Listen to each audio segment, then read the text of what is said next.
C'est gênant que Rebecca n'ait qu'un diplôme d'études secondaires. Elle est si différente d'Ashley, dit ma mère avec une pointe de dédain, mon père approuve en hochant la tête, oui, oui, tandis que ma sœur, assise à côté d'eux, semble comprendre qu'on la félicite, affichant un sourire fier. Moi, diplômée de l'enseignement secondaire, travaillant, et ma sœur, étudiant dans une université prestigieuse. Les parents appelaient fièrement ma sœur, qui avait fait des efforts, une élite.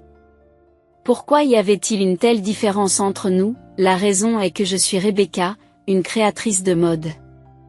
J'ai actuellement 26 ans. Je suis née et j'ai grandi dans une petite ville à la campagne.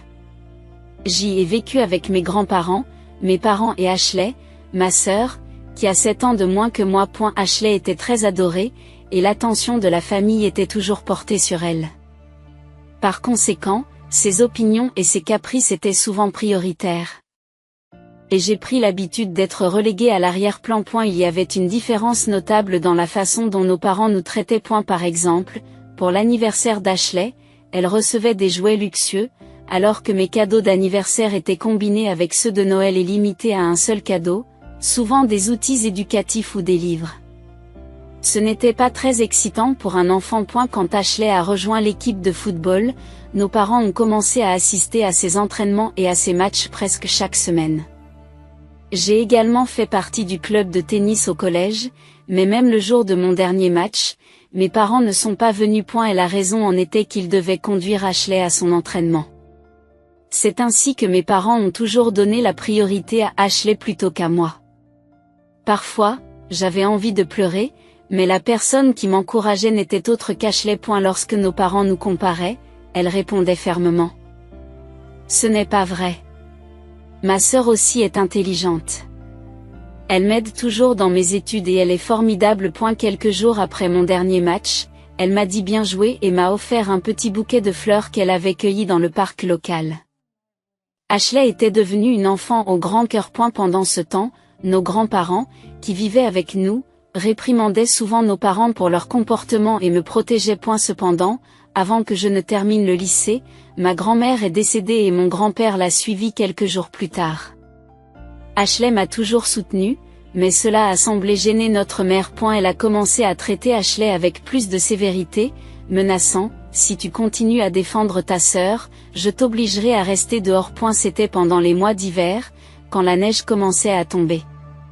Je ne voulais pas qu'Ashley subisse un tel traitement, alors je n'ai pas eu d'autre choix que de lui dire « Tu n'as plus à t'inquiéter pour moi. » Par la suite, Ashley a cessé de me défendre et a commencé à se concentrer sur le sport et les études sous le toit de nos parents, profitant de jours paisibles et heureux. Les funérailles consécutives de nos grands-parents ont également affecté nos parents, qui ont prétendu qu'ils n'avaient pas d'économie et ont facilement refusé mon souhait d'aller à l'université. Je voulais étudier le design, mais mes parents n'étaient pas d'accord, et après avoir obtenu mon diplôme de fin d'études secondaires, je n'ai pas eu d'autre choix que de trouver un emploi. Toujours désireuse de travailler dans le domaine du design, j'ai déménagé et j'ai rejoint une entreprise qui produisait un petit magazine de mode. Mon travail principal était un travail de bureau, mais je voulais essayer la création. Et j'ai donc persuadé mon patron de me laisser assister les stylistes. Travailler dans un bureau tout en étant exposé chaque jour au travail de designer professionnel a également été une confrontation avec la réalité. Cependant, cette réalité n'a fait qu'attiser ma motivation, et mon rêve de devenir styliste de mode a grandi jour après jour. J'ai consacré tout mon temps libre à mes études, ne rentrant chez moi que très rarement. Lorsque j'y allais, mes parents ne m'adressaient que des paroles froides. A eu lieu de cela, je me suis concentrée sur l'étude du design pendant les week-ends, acquérant des connaissances spécialisées grâce à des cours en ligne et à d'autres moyens. Grâce à mes efforts, l'entreprise a reconnu mon dévouement et j'ai finalement été accueillie comme membre de l'équipe de conception. Mon éthique de travail passionnée a trouvé un écho auprès des concepteurs environnants, qui ont généreusement partagé avec moi du matériel et des contacts utiles. 3 ans plus tard, j'étais prête à accepter des projets en tant que créatrice de mode à part entière. 8 ans après avoir obtenu mon diplôme de fin d'études secondaires et m'être habituée à mon travail, j'ai appris qu'Ashley préparait ses examens d'entrée à l'université. Elle visait l'école de médecine d'une prestigieuse université privée. Grâce à ses efforts quotidiens, Ashley obtenait les meilleures notes au niveau local et son admission était presque garantie. Me souvenant de l'aide qu'elle m'avait apportée lorsque j'étais enfant, j'ai voulu la soutenir de toutes les manières possibles. Quelques mois plus tard, Ashley a été admise dans cette université médicale renommée. Lorsque j'ai appris qu'elle avait été acceptée, j'étais vraiment heureuse et j'ai immédiatement exprimé mes félicitations. Ashley, félicitations! Tu as travaillé dur en allant à l'école de bachotage tous les jours. C'est incroyable! Ashley m'a modestement remerciée, mais elle m'a ensuite fait part de son inquiétude. En fait, il semble qu'une donation soit nécessaire pour l'école de médecine. Ce n'est pas obligatoire, mais papa et maman disent que ce serait gênant si quelqu'un de la campagne ne payait pas, alors c'est mieux de payer, non? Mais tu sais que les finances de notre famille sont déjà très serrées avec mes frais de scolarité et mes frais de subsistance, n'est-ce pas? Ashley elle-même a proposé de gérer ses frais de subsistance en travaillant à temps partiel, mais l'histoire avec l'école de médecine était différente. Il était clair que le volume d'études requis ne laissait pas de place aux emplois à temps partiel. Bien qu'une donation puisse être nécessaire, la réalité était que les revenus de notre famille, avec notre père qui est un col blanc ordinaire et notre mère qui travaille à temps partiel 2 fois par semaine, ne nous permettaient pas de le faire. L'inscription dans une école de médecine privée représenterait une charge considérable, rien qu'en termes de frais de scolarité. Je pensais qu'il comptait sur mes économies, mais j'ai été surprise qu'il ne me le demande pas directement et que ce soit Ashley qui en parle. Malgré ma déception croissante à l'égard de nos parents, j'ai décidé d'honorer la demande d'Ashley et de l'aider à payer le don et les autres dépenses nécessaires à son admission. Ashley a donc loué un appartement près de l'université et a commencé sa nouvelle vie. L'appartement n'était pas très loin de chez moi, et j'étais prête à l'aider à chaque fois que cela s'avérait nécessaire. Cependant, Ashley semblait profiter de sa vie universitaire, et chaque fois que je la contactais, ses réponses étaient toujours indifférentes. Pourtant, elle envoyait souvent des demandes du genre « Je veux manger ceci » ou « Envoyez-moi cela s'il vous plaît ». À contre-séure, j'ai organisé des livraisons et je lui ai prêté l'argent nécessaire, prenant ainsi en charge le soutien financier que nos parents ne pouvaient pas assumer. Bien que nous ayons parfois pris des repas ensemble, Ashley est restée distante tout au long de la journée, constamment sur son téléphone, sauf lorsqu'elle mangeait. Toute tentative de conversation était rejetée par un simple « je suis occupée avec mes études », et nous n'avions guère de discussions sérieuses. Chaque fois que je rencontrais son attitude froide, je devenais de plus en plus perplexe. Quand avons-nous commencé à nous éloigner ainsi l'une de l'autre? Le repas d'aujourd'hui donnait également l'impression que je l'avais forcée à venir, à en juger par les réactions d'Ashley. Pour tenter de changer l'atmosphère, j'ai abordé le sujet de la maison sur un ton léger. Eh bien, tant que tu te débrouilles bien, Ashley, c'est probablement suffisant pour papa et maman, non? À cette remarque, Ashley m'a soudain regardé et m'a souri froidement. Bien sûr, je suis une étudiante en médecine renommée, et tu n'es qu'une styliste diplômée du secondaire. Papa et maman ne s'inquiètent pas pour toi. C'est un travail qui ne nécessite même pas de qualification. Ces mots durs m'ont douloureusement serré le cœur. Qu'est-ce que tu veux dire par ne nécessite pas de qualification? Ce que j'ai dit. Tu dis que tu es designer, mais de nos jours, n'importe qui peut le faire en cherchant sur Internet. Même mes amis peuvent facilement créer des sites web. N'êtes-vous pas gêné de faire un tel travail? Peut-être devriez-vous au moins obtenir une certification. Mais c'est peut-être difficile pour un diplômé du secondaire. J'ai travaillé dur pour arriver là où je suis dans mon travail. Comment peux-tu me rabaisser comme ça, Ashley? Que t'est-il arrivé, pendant que je parlais? Ashley m'a jeté un regard irrité et a fait claquer sa langue. Maman et papa le disent tous les jours. Ils disent que je suis exceptionnelle. Je suis entrée dans une prestigieuse école de médecine, mais c'est gênant que leur aîné n'ait qu'un diplôme de fin d'études secondaires. Ils disent que la future médecin devrait s'occuper de sa sœur pour qu'elle ne devienne pas plus jalouse. C'est pourquoi j'ai hésité à vous contacter et à dîner avec vous. Ces mots ont ravivé des souvenirs de notre enfance. Nos parents nous avaient toujours comparés. Ashley est intelligente et fiable, tandis que Rebecca est maladroite, stupide et inutile.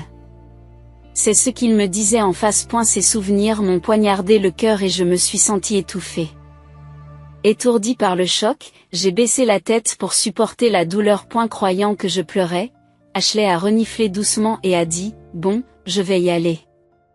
Puis elle a rapidement quitté la table et est rentrée chez elle. Avec sa nouvelle vie à l'université, Ashley était devenue une personne complètement différente. Les louanges constantes de nos parents, qui disaient que les camarades d'Ashley étaient tous des génies, comme on n'en voit pas localement, ont dû gonfler encore plus sa confiance en elle.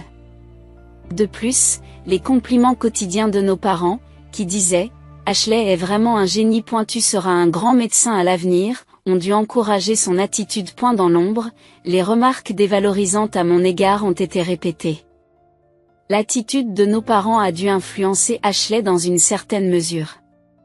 À la fin de l'année, j'avais prévu de réserver un dîner dans un restaurant local pour fêter mon augmentation. Lorsque j'en ai parlé à nos parents, ils m'ont dit « Ramène Ashley à la maison avec toi ». Et c'est à contre-séance que j'ai accepté de rentrer avec elle. Ashley semblait occupée par ses études et sa formation, car c'était la première fois qu'elle rentrait chez elle depuis un certain temps.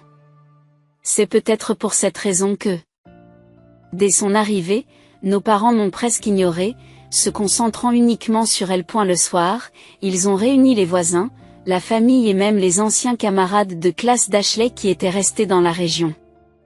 Ils ont préparé des plats somptueux, commandé des pizzas et organisé un barbecue dans le jardin, et une grande fête a commencé. Alors que je m'apprêtais à parler de la véritable raison de la fête en prenant le micro, ma mère l'a saisi et a commencé à dire « Aujourd'hui, nous sommes ici pour annoncer qu'Ashley a été acceptée à l'école de médecine et qu'elle deviendra un médecin respectable à l'avenir. Cette fête a été organisée pour célébrer ma promotion. » Choquée par les paroles de ma mère, j'ai essayé de rectifier l'histoire, mais mon père m'en a empêché.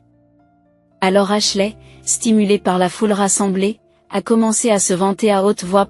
Ma mère veut que je rentre plus souvent à la maison, mais j'étudie dans une prestigieuse université privée. Qui plus est dans le département de médecine, alors vous devez comprendre qu'il n'est pas facile pour moi de rentrer à la maison. À l'école de médecine, nous devons souvent coopérer en équipe, et pas seulement individuellement, alors si je rentre seule à la maison, cela cause des problèmes aux autres. Tout le monde me demande de l'aide quand ils ne comprennent pas quelque chose, et c'est un peu accablant. Je me suis éclipsée discrètement dans la cuisine, faisant semblant de préparer le ragoût.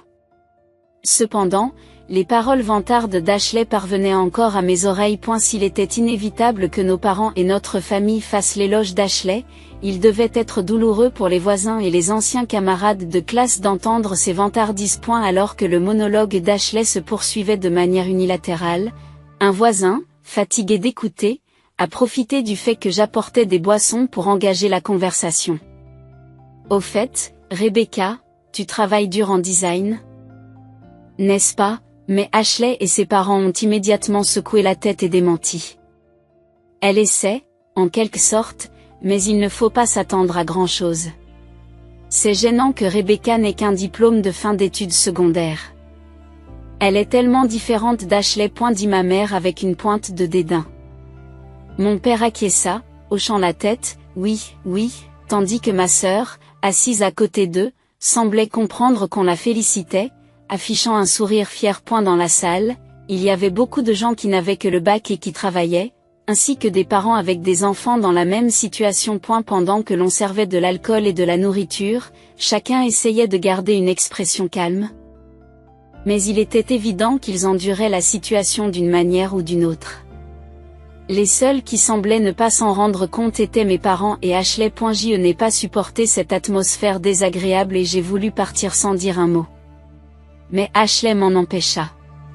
Tu reviens souvent à la maison, n'est-ce pas ? Je peux revenir en toute confiance parce que j'étudie dur tous les jours, mais peut-être que cela ne te dérange pas parce que tu manques à la fois de diplôme et de fierté. Ashley a ri bruyamment en disant cela, même si mon père a dit, et, ce n'est pas une belle façon de parler. Il riait un peu lui aussi. Ces paroles m'ont laissé sans voix et j'ai ressenti de la colère. C'est bien, Rebecca. Tu n'as pas besoin de revenir l'année prochaine. C'est compris?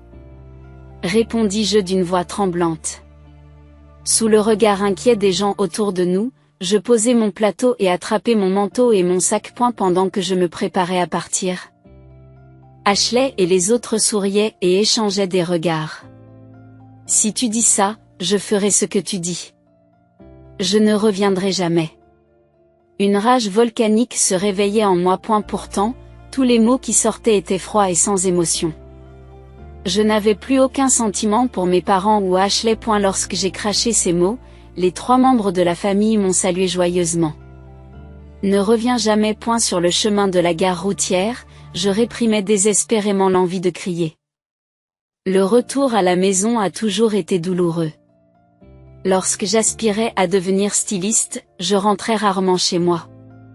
Mes études me servaient d'excuse. Mais au fur et à mesure que j'avançais dans ma carrière, j'ai eu du mal à accepter le lien inéluctable qui unit un parent à son enfant. Ashley est beaucoup plus jeune et encore étudiante. Il n'est peut-être pas facile pour elle de comprendre les difficultés que j'ai rencontrées depuis mon entrée sur le marché du travail. Cependant, mes parents ont dû travailler dans une certaine mesure pour élever 2 enfants. Pourtant, parce qu'Ashley était douée pour les études, ils ont continué à la vanter comme un génie, magnifique, tout en me rabaissant. Leurs mots puérils s'alignaient toujours, et si je ressentais de la colère, je sentais aussi une profonde déception me serrer le cœur. Si j'accordais de l'importance à mon travail, je ne pouvais pas poursuivre une telle relation, même s'il s'agissait de membres de ma famille. Le terrible comportement d'Ashley m'a consterné, mais il m'a incité à décider de rompre complètement mes relations avec mes parents. Plusieurs mois après avoir pris cette décision, alors qu'une nouvelle année scolaire était sur le point de commencer, j'ai reçu un appel soudain d'Ashley, qui ne m'avait pas du tout contacté depuis lors. Elle m'a également envoyé plusieurs messages me demandant de répondre au téléphone. À contre-séure, j'ai décroché le téléphone. Qu'en est-il de mes frais de scolarité? Il y avait un mélange de peur et d'urgence dans la voix d'Ashley. J'ai répondu calmement. J'ai payé les frais d'admission, la donation et ta première année de scolarité. Non, je veux dire les frais de scolarité de la 2e année. L'université me dit de les payer rapidement, parce qu'ils n'ont pas encore été payés pour cette année. Pourquoi me dites-vous cela? Ashley ne savait plus où donner de la tête à l'autre bout du fil. En effet, j'avais utilisé mes économies pour payer les frais de scolarité onéreux d'Ashley. Mais je n'ai payé que les frais d'admission, la donation et les frais de scolarité pour la première année. En conséquence, mes économies avaient considérablement diminué, et j'avais prévu d'effectuer d'autres paiements progressivement, de sorte que les frais de scolarité pour les années suivantes étaient, bien sûr, toujours impayés. Après m'avoir traité si froidement, comme si nous avions coupé les ponts à la fin de l'année. Me demander des frais de scolarité était choquant. La seule chose pour laquelle on m'a demandé de l'aide, c'est la donation, n'est-ce pas? Je n'ai participé aux frais de scolarité que parce que j'étais trop serviable. Tes parents ne t'ont-ils pas permis d'aller dans une université privée parce qu'ils avaient les moyens de payer les frais de scolarité, contrairement à ce qui se passait lorsque j'avais ton âge?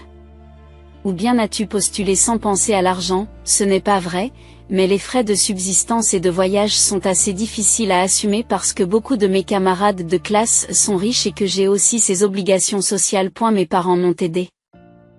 Mais ils m'ont dit qu'ils ne pouvaient pas payer les frais de scolarité et m'ont dit de vous le demander. Et la raison pour laquelle j'ai bénéficié d'une certaine flexibilité financière est importante. J'étais passé dans une grande entreprise de design pour faire avancer ma carrière dans le domaine de la mode. Ayant atteint un certain niveau de réussite, mon salaire avait augmenté de façon spectaculaire. Comme j'étais très occupé par mon travail, mon salaire et mes primes s'accumulaient rapidement. J'avais parlé à mes parents de mon changement d'emploi, et ils ont donc probablement pensé dès le départ qu'avec mon aide, ils pourraient payer les frais de scolarité d'Ashley. En outre, ils ont probablement supposé que je pouvais également contribuer aux frais de scolarité parce qu'ils étaient au courant de la donation, De sorte que les économies destinées à l'origine aux loisirs et aux dépenses inutiles d'Ashley avaient disparu. Pourtant, je ne me sentais plus indulgent envers elle. Il aurait été facile de participer aux frais de scolarité, mais j'ai refusé la demande d'Ashley. Quelques jours plus tard, lorsque mes parents m'ont recontacté, j'ai rejeté leur offre. Ils m'ont parlé au téléphone d'une voix paniquée et accusatrice. Cela n'a fait qu'enfoncer davantage mon cœur. À ce moment-là, j'ai compris que je ne pouvais plus rentrer chez moi. Ils ne comptaient que sur mon argent et ne voulaient pas vraiment de mon soutien en tant que membre de la famille. Il n'y avait aucune raison d'être exploité pour mes économies sans aucune discussion. Ashley m'appelait presque tous les jours, pleurant au téléphone. Si elle m'avait présenté ne serait-ce qu'une seule excuse sincère, j'aurais peut-être reconsidéré ma décision. Mais ces mots étaient, s'il vous plaît, payez mes frais de scolarité. Si cela continue, je serai renvoyé. J'ai des bourses et des emplois à temps partiel. Mais ce n'est pas du tout suffisant. Que pensez-vous que tout le monde va penser si une étudiante aussi excellente que moi est renvoyée? Je rembourserai l'argent quand je serai médecin. Nous sommes une famille, alors aidez-moi s'il vous plaît. Les messages laissés sur le répondeur se ressemblent tous. Parmi eux, une déclaration surprenante. Si tu t'inquiètes de ne pas pouvoir rentrer à la maison, je le leur dirai aussi. Après avoir sauvegardé ces messages, je les ai immédiatement effacés de mon smartphone. Ensuite, j'ai envoyé un message à ma sœur et j'ai décidé de bloquer complètement son contact. Je pense que les personnes qui méprisent les autres ne devraient pas devenir médecins. J'ai donc coupé les ponts avec ma famille et j'ai accueilli un nouveau printemps. J'ai appris par un parent à qui l'on avait demandé de l'argent que les frais de scolarité d'Ashley pour la 2e année avaient été payés d'une manière ou d'une autre, grâce à des bourses et à des prêts de divers parents. Cependant, il n'y avait plus de marge de manœuvre pour payer ses frais de subsistance, et elle a dû commencer à travailler à temps partiel. Mais avec la quantité massive d'études quotidiennes et les fréquents examens et pratiques, l'équilibre du travail était plus difficile que prévu, et elle a finalement échoué à de nombreux crédits et a dû abandonner ses études 6 mois plus tard. Je l'ai aidé non seulement à payer ses frais de scolarité, mais aussi à envoyer de l'argent au pays. Mais j'ai arrêté après avoir coupé les ponts l'année dernière. Sans se rencontrer à nouveau, Ashley, dont la fierté était complètement brisée, est retournée chez nos parents qui avaient des difficultés financières et qui arrivaient à peine à joindre les deux bouts. Bien qu'Ashley soit douée pour les études, les fonds destinés à son éducation étaient déjà épuisés. Néanmoins, elle n'a pas cherché de travail localement et a passé ses journées à jouer à inventer sa colère dans l'isolement. Un voisin m'a dit que la nuit, on entendait des voix se disputer dans la maison. Comme nos parents avaient toujours choyé Ashley, ils semblaient incapables de lui tenir tête. Lorsque je voyais mes parents dans le quartier, ils avaient toujours l'air épuisés, et les gens autour d'eux évitaient tout contact, ne leur adressant presque jamais la parole. Un jour, peut-être à cause d'un excès de stress, mon père a provoqué un incident inattendu. Dans le train, pendant son trajet, il a eu un contact déplacé avec une femme qui se trouvait à côté de lui, a été remarqué par d'autres passagers, interpellé sur place et arrêté par la police. Heureusement, un accord a été trouvé et l'affaire ne s'est pas transformée en affaire criminelle. Mais à cause de cet incident, mon père a été contraint de démissionner de son emploi. Ma mère a commencé à chercher du travail, mais n'ayant qu'une expérience à temps partiel, elle n'a pas réussi à trouver un emploi stable lui assurant un revenu régulier. Mes parents ont essayé de me contacter et ont même tenté d'entrer en contact avec des membres de leur famille, mais cela n'a pas fonctionné. Cependant, le contenu qu'ils ont demandé aux intermédiaires de transmettre était, semble-t-il, intimidant. Les membres de la famille ont compris qu'il y avait des problèmes avec mes parents et leur ont dit de s'en remettre à nous, et ont commencé à ignorer de me transmettre des messages. En conséquence, les liens avec ma famille se sont peu à peu distendus et j'ai enfin pu retrouver une vie quotidienne paisible. D'après ce que m'ont dit des proches, de mauvaises rumeurs courent sur Ashley, qui est désormais recluse, et sur mon père, sans emploi, qui a l'air effrayant, ce qui fait qu'ils sont évités par leur entourage. Ma mère, dépassée par la situation, a disparu sans laisser de traces et je n'arrive plus à la contacter. Les deux autres n'ont aucune source de revenus et semblent vivre presque comme des sans-abri. S'il y avait eu des relations chaleureuses avec les voisins, cela aurait pu être quelque peu réconfortant, mais étant donné leurs attitudes antérieures, il leur est difficile d'obtenir de la compréhension de la part de ceux qui les entourent. Pendant ce temps, je réussis à construire ma carrière dans l'industrie du design. Récemment, j'ai été sélectionné pour participer à des projets de premier plan, ce qui représente une avancée significative. Cela m'a incité à lancer enfin un plan que j'envisageais depuis un certain temps. Ce plan consiste à passer les examens d'entrée à l'université. Comme mes finances s'améliorent régulièrement, j'ai l'intention de relever ce défi une fois que mon projet actuel sera achevé. Pour l'avenir, j'envisage également de créer ma propre entreprise, ce qui me permettra d'approfondir mes connaissances, non seulement dans le domaine de la conception, mais aussi dans celui de la gestion. Je me réjouis de ce nouveau défi.